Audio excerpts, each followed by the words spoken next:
recibimos al concejal de Quito, Andrés Campaña, con quien dialogaremos sobre las acciones tomadas por el Cabildo Capitalino en materia de seguridad. Muy buenos días, gracias por acompañarnos. Bienvenido, concejal. Buenos días, Danaís. Un saludo muy especial para la audiencia de este prestigioso medio de comunicación.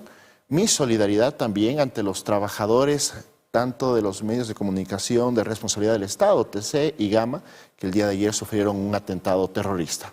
Y precisamente, bueno, estos actos violentos del día de ayer fueron intensificados en la ciudad de Guayaquil, pero acá en Quito también se vivió un caos, una percepción de inseguridad. ¿Cómo el Cabildo tomó acciones frente a ello? El momento que atravesamos es un momento complejo, sin embargo, desde el Consejo Metropolitano, liderado por el alcalde del Distrito Metropolitano de Quito, Pavel Muñoz, se están tomando las medidas más oportunas para garantizar el normal desarrollo de las actividades en la ciudad de Quito. Evidentemente, tenemos que reconocer, han existido dificultades ayer. De hecho, yo mismo le he pasado un par de preocupaciones al alcalde para que se tomen las medidas correctivas y sobre todo se garantice la prestación de servicios públicos, que es competencia del municipio de Quito y que para ello tenemos una serie de empresas públicas. ¿Cuál sería la evaluación de pronto que tiene el Cabildo con respecto a la jornada de ayer? ¿Hubo incidentes o no? Nosotros el día de ayer como Consejo Metropolitano emitimos una resolución en la cual yo personalmente había planteado la iniciativa y conté con el apoyo de mis colegas concejales, lo cual saludo públicamente. Y en esta resolución nosotros garantizamos el funcionamiento de los principales servicios. Entre ellos, por ejemplo, Metro de Quito. Metro de Quito estuvo operativo normalmente. Con presencia militar. Con presencia militar. Importante mencionar, se hizo una llamada al gobierno nacional a reforzar la seguridad de los sectores estratégicos y evidentemente las instituciones son sectores estratégicos. Metro de Quito estuvo en funcionamiento, se pudo reportar dificultades al exterior de la estación de San Francisco, lo cual determinó el cierre de la estación, pero el subsistema de transporte funcionó con normalidad. Hubo esto en esta estación, disculpe que le interrumpa, porque hubo también una especie de caos en el centro histórico de la capital, los locales cerraron. Sí, hubieron algunos eventos fruto de la delincuencia común que, por ejemplo, comenzaron a realizar robos en el sector, sobre todo del Tejar. Precisamente estos hechos significaron el cierre temporal de la estación de San Francisco, pero insisto, el sistema de transporte público estuvo en funcionamiento. Caso similar, la empresa de pasajeros que tiene bajo su responsabilidad Metrovía, Ecovía, Trolebús y los corredores.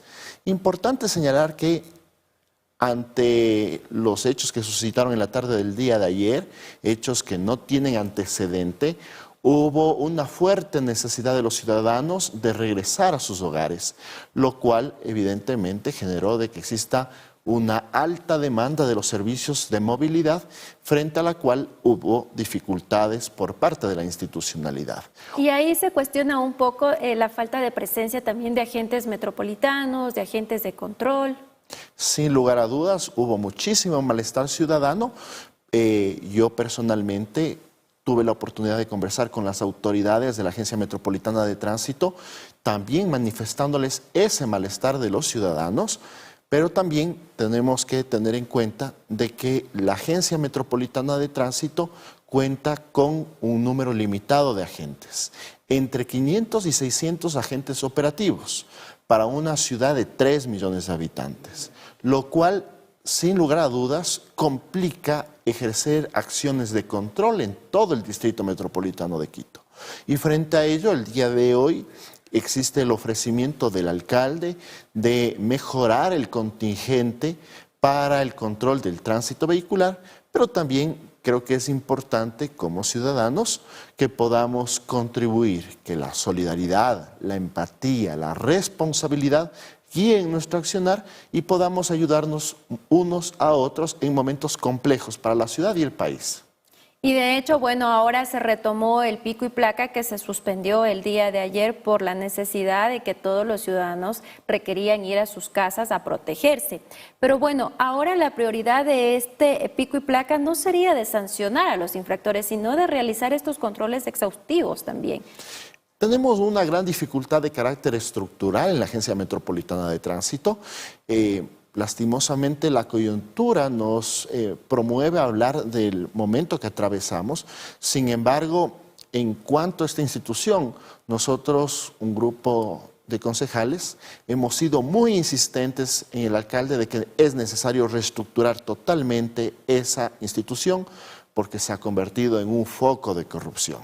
Existen elementos que son valiosos, que son importantes, que son buenos, que colaboran y que entienden el servicio público, pero lastimosamente también existen malos elementos que han permeado la institucionalidad y que tienen que ser depurados. Ahora bien, también hay otra preocupación que existe en 3 centros carcelarios en la capital del Ecuador. ¿Cuál es la situación, el temor que tienen como representantes acá en la capital al respecto? El día de ayer había manifestado, nosotros presentamos una propuesta al Consejo Metropolitano. En su origen, esta propuesta está enfocada al análisis de lo que sucedió el día lunes en uno de los centros de rehabilitación social, como es el caso del Inca, que además está muy cerca de este sector, porque me parece que es de alta peligrosidad que sigan funcionando los 3 centros de rehabilitación social en plena urbe de la ciudad. Ese es uno. ¿Cuáles son los otros para decirle a la El condado, que queda precisamente frente a uno de los más importantes centros comerciales de la ciudad, el de Chillogallo, que se encuentra en la parte posterior de una universidad. Entonces es necesario que la política pública que ha mencionado el presidente de la República, la necesidad de invertir en infraestructura penitenciaria, la construcción de nuevos centros de habitación social o incluso en la posibilidad de pensar en barcazas carcelarias, sean la oportunidad para reubicar estos 3 centros de rehabilitación social que están ubicados en los barrios de nuestra ciudad y que ponen en peligro a nuestros ciudadanos. El decreto ejecutivo 110 del presidente de la República, mediante el cual establece el estado de excepción, declara que los centros de rehabilitación social son zonas de seguridad. Ello le da un estatus especial, un estatus territorial especial. Estatus especial que no podemos cumplirlo si tenemos a los centros de rehabilitación social en los barrios de nuestra ciudad.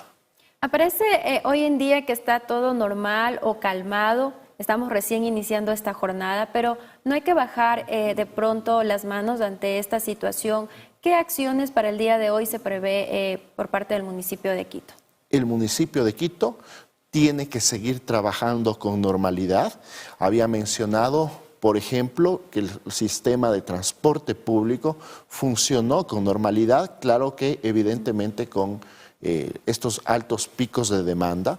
Las instituciones educativas tienen que funcionar y una preocupación que le he trasladado al alcalde, que espero que el día de hoy se revea, es el funcionamiento de Emaceo y por lo tanto de la recolección de residuos sólidos. ¿Se suspendió? Este es un servicio que no puede estar suspendido. ¿Estuvo suspendido? Estuvo suspendido el día de ayer y que yo públicamente le pido al alcalde, pido públicamente a la empresa de aseo que establezca las acciones de coordinación con la fuerza pública, porque hay que precautelar la seguridad de los trabajadores, evidentemente, pero también tenemos que precautelar que exista el saneamiento ambiental necesario en una ciudad tan importante como Quito. ¿Y cuál es el apoyo también que le brindarán a las fuerzas del orden? Por ejemplo, vimos que la terminal terrestre de acá de Carcelé, en el norte de Quito, está militarizada.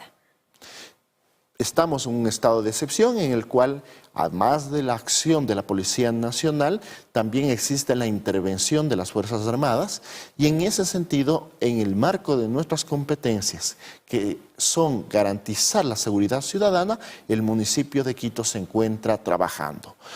Importante mencionar, un factor fundamental de la seguridad ciudadana y del trabajo institucional del municipio es el trabajo de coordinación, de articulación con los comités de seguridad, que son organizaciones ciudadanas precisamente promotoras de mejorar las condiciones de seguridad en nuestra ciudad. Y usted ha mencionado algo muy interesante, porque los comités comunitarios se habla de un plan integral también de seguridad para Quito hasta el año 2027, unos 4 años. ¿Cuáles serían esas acciones ya a implementarse en este plan con respecto a lo que estamos viviendo? Durante estos 7 meses de funciones de la nueva administración municipal se han dado pasos importantes, sin lugar a dudas, pero también hay todavía temas importantes que son pendientes. Por ejemplo, el plan maestro de movilidad, que tiene que pasar por una amplia participación ciudadana de los principales actores. Pero también está de por medio el plan de seguridad. Lastimosamente, en momentos tan complejos como los que atravesamos hoy, no contamos con el plan de seguridad, que es de responsabilidad pues, de la Secretaría de Seguridad y Gobernabilidad, que está bajo la dirección del alcalde metropolitano. ¿Continuará la presencia militar en el metro? Por ejemplo, ayer circuló que hubo un tipo de secuestro en una de las paradas, pero al final fue una fake news, una noticia falsa. Nosotros hemos pedido, como Consejo Metropolitano, que el gobierno nacional garantice la seguridad, y si la seguridad pasa por militarizar los sectores estratégicos como son los sistemas de transporte, evidentemente tiene que continuar la militarización hasta cuando continúe el estado de excepción. También, aprovechando la reflexión que usted mencionó, pido a la ciudadanía que acudamos a las fuentes oficiales y que no compartamos información que no es verificada. El día de ayer, lamentablemente, en un estado de zozobra en el cual vivía la ciudadanía, se comenzaron a difundir una serie de noticias que son falsas y están descontextualizadas. Por ejemplo, un simulacro que se había realizado previo a la inauguración del Metro de Quito, sus fotos comenzaron a circular como si se tratara de un ataque terrorista el día de ayer, lo cual evidentemente poco o nada contribuye a la calma en la ciudad. Concejal, finalmente ya para ir cerrando esta entrevista, nuevamente hoy se reunirá el COI Metropolitano. ¿Está activo este instrumento para precautelar la seguridad de los ciudadanos? Aunque hemos visto poca presencia, por ejemplo, de ciudadanos, a propósito de que también se ha pedido las clases que sean virtuales y también se ha recomendado el teletrabajo. ¿Cómo usted ha visto la ciudad en este día? El Comité de Operaciones de Emergencia se activó el día de ayer. Es liderado por el alcalde y en ese sentido tendrá que seguir funcionando mientras continuemos en el estado de excepción que fue decretado por el presidente de la República. Muchísimas gracias por esta entrevista. Que tenga un excelente día, Soles.